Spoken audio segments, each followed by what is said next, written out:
magtitiwala agad sa kapwa stranger niya or sa stranger people na mapagkatiwala mo agad yung sarili mo sa ibang tao. So, hindi naman siguro tayo agad-agad magtitiwala sa ibang tao.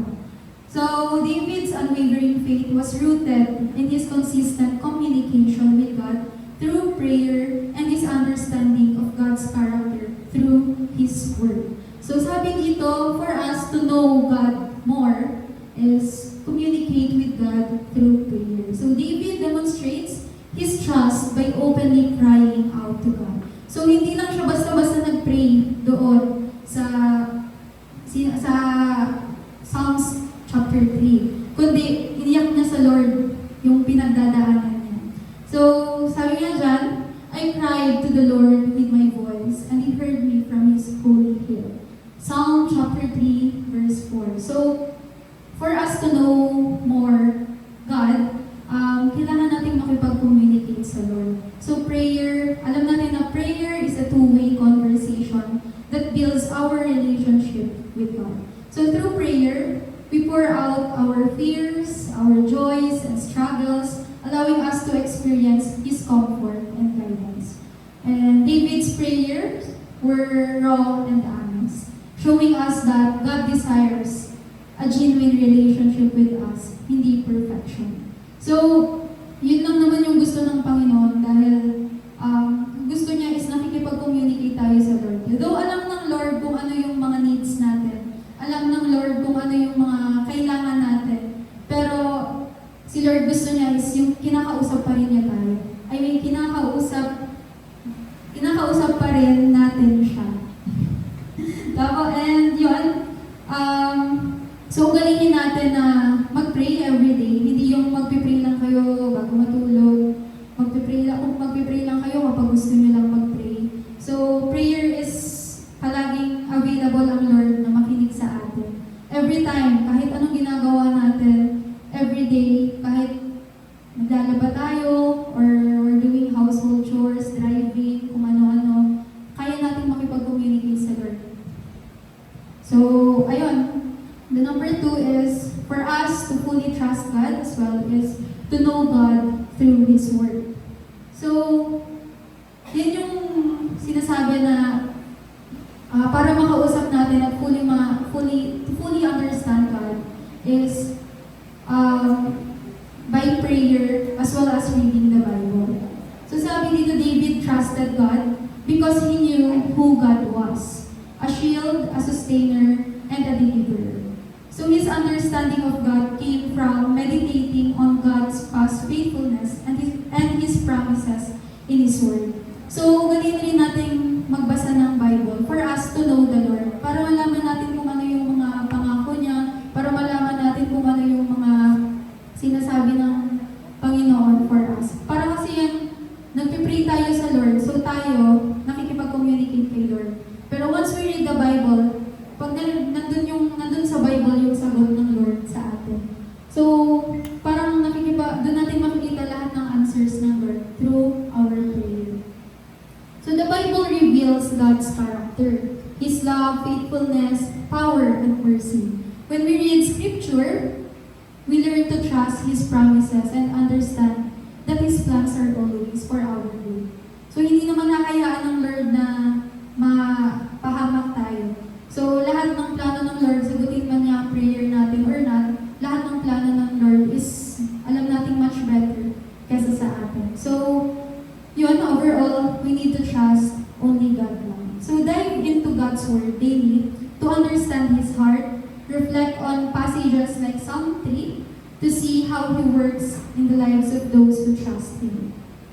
So, imagine na we're talking to a stranger without speaking to them or knowing their intention. Sa tingin nyo, magtitiwala kayo sa iba na hindi natin sila kilala, na hindi pa natin sila nakakausap. Sa tingin nyo, magtitiwala agad tayo sa kanila na hindi natin alam kung ano yung intention nila sa atin. Of course not. So, ganun din dito, we need to talk to Him as well as we need to read the Bible for us to know what is the intention of God for us. Para malaman natin kung ano ba talagang gusto ng Lord para sa atin. So, in the invest in our relationship with Him. So, overall, in Psalm chapter 3, verse 1 to 8, David's hope was not in this world or the things of this world. So yung hope niya is wala dito sa mundong to.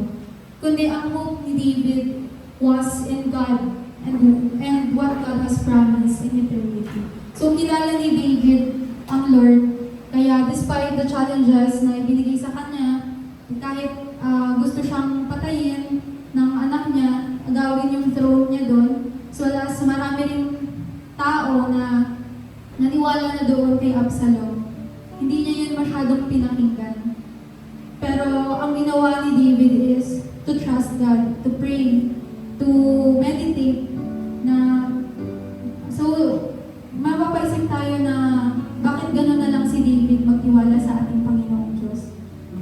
Kasi si David, he knows kung gaano kabuti ang ating Panginoon, kung gaano tayo kamahal ng ating Panginoon. Alam ni David na hindi tayo pababayaan ng ating Lord. Alam ni David kung alam ni David na mas better ang plano ng Lord kaysa sa atin. So pinili niyang magtiwala, pinili niyang mag-pray. Doon sa verse na binasa natin is nakatulog pa si David ng mahimbing despite all the challenges, despite all the struggles na pinagdadaanan. So ganun din tayo. I hope may apply natin itong kung ano yung ginawa ni David. I know na in life, we have different circumstances. Marami tayong pinagdadaanan. Marami tayong struggles in life. Maraming challenges. Magkakaiba tayo. Pero still, mag-trust lang tayo sa Panginoon. Magtiwala tayo sa Lord. Dahil sa Lord, alam natin na hindi tayo bibiguin ng Panginoon. Kaya nga natin magtiwala sa kapwa-tao natin. Bakit sa Panginoon hindi tayo magtiwala? So, despite the circumstances we have in life, we should trust God to protect, to sustain, and deliver us in the end. Let us all stand for and let us pray. Hallelujah, Jesus. Hallelujah, Lord God. Lord, we praise you, we honor you, Lord God. We glorify you, O Jesus. We thank you, Lord God, for tonight, O Jesus. We thank you, Lord God, for your word. We thank you, Jesus, sa aral mo, Panginoon, na ibinigay sa amin. We thank you, Lord Jesus, sa life ni David, Panginoon, na patuloy, Lord God, na nagtiwala, O Jesus, despite all the struggles, O God, despite all the circumstances in life, O Jesus. David surrendered his life on you, O Jesus. We pray, Father God, na ma-apply namin, Lord God, ang ginawa nito, Lord God, ni David, O Jesus, sa personal life namin, Panginoon, na kahit ano naman, Panginoon, na pagdaanan namin, O Jesus, we pray, Father God, na kayo lamang, Lord God, ang pagkakatiwalaan namin, Lord Jesus. We pray, Father God, that all the circumstances in life, Panginoon, na pagdadaanan namin, Lord Jesus, na isusurrender namin lahat ito sa iyo, Panginoon. All the plans in life, Panginoon, isusurrender rin namin ito sa inyo, Lord Jesus. As we know, Panginoon, alam namin, Lord God, that you promise, O Jesus, na hindi niyo, Lord God, ipapahamak, Lord God, ang mga anak mo, O Jesus. That you have better plans, Panginoon, sa mga anak mo, O Jesus. We claim it, O Jesus. Hallelujah, Lord. We thank you, O God, for the life of David, O Jesus. For reminding us, Panginoon, to fully trust in you, Panginoon, na kahit nahihirapan kami, Uwi na tayo. Ay, alas dos, magdamag na yan ah. Ay, hindi ako isa, Jace. Maganda. Mga bata.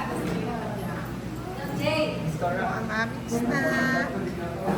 Uy, natangkap sa sa'yo.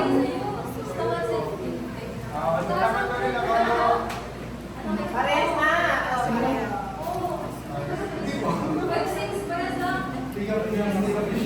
Ano ba kumplito niyo sa mga? Ano ba yung shoes? Sige, talikod. Talikod, bakit kayo? Kaya sa Jay. Kaunting taas si Kwan. Peter. Oh, yes! Ikaw hindi na. Ilan taong ka na? 17 pa lang si David. Bakit hindi na po yan? Hindi pa na dito. 20 na ako. 17 yan. Matapos tingnan nyo kay 30 inom yan ang pagpatanggal. Sige na, sige na. Wait, wala kayo.